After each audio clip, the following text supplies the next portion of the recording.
সিরাজগঞ্জের র্যাব 12 এর অভিযানে 3 কেজি 90 গ্রাম হেরোইন সহ এক মাদক সরবরাহকারীকে গ্রেফতার করা হয়েছে। এ সময় মাদক পরিবহনে ব্যবহৃত একটি ট্রাক ও একটি মোবাইল ফোন জব্দ করা হয়। সোমবার 23 ফেব্রুয়ারি সকাল 11:30টার দিকে আয়োজিত এক প্রেস কনফারেন্সে এ তথ্য নিশ্চিত করেন র্যাব 12 সিরাজগঞ্জের ভারপ্রাপ্ত অধিনায়ক মেজর মোহাম্মদ আহসান হাবিব। তিনি জানান, গত 22 ফেব্রুয়ারি রাত 10:30 র্যাব 12 সদর কোম্পানির একটি চৌকস আভিযানিক দল সিরাজগঞ্জ জেলার যমুনা সেতু পশ্চিম থানাধীন যমুনা সেতুর টোল প্লাজা এলাকায় মাদক বিরোধী বিশেষ অভিযান পরিচালনা করে।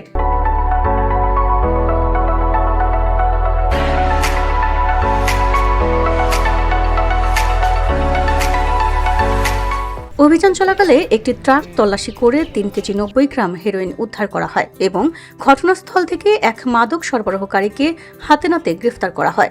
গ্রেফতারকৃত ব্যক্তি দিনাজপুর জেলার মাটিকুড়া গ্রামের মৃত ইব্রাহিম হোসেনের ছেলে মোহাম্মদ ইসমাইল হোসেন।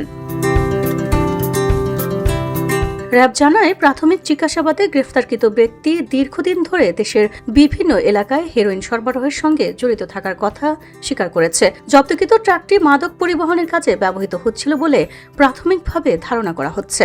গ্রেফতারকৃত আসামির বিরুদ্ধে প্রেস ব্রিফিংয়ে মেজর মোহাম্মদ আহসান হাবিব বলেন, মাদক নির্মূলে র্যাব 12 সর্বোচ্চ গুরুত্ব দিয়ে কাজ করছে। যমুনা সেতু এলাকা গুরুত্বপূর্ণ যোগাযোগ কেন্দ্র হওয়ায় এখানে নজরদারি আরো জোরদার করা হয়েছে। মাদক কারবারিদের বিরুদ্ধে আমাদের অভিযান অব্যাহত থাকবে।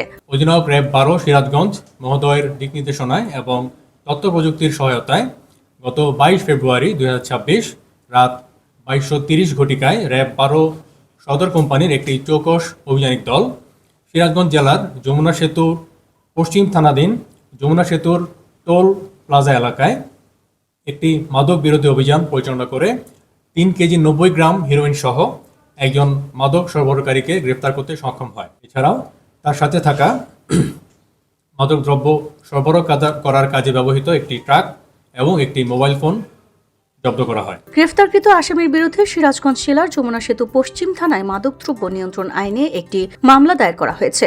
উদ্ধারকৃত আলামত সংশ্লিষ্ট থানায় হস্তান্তর করা হয়েছে এবং বিষয়টি তদন্তাধীন রয়েছে। VOD Bangla news desk.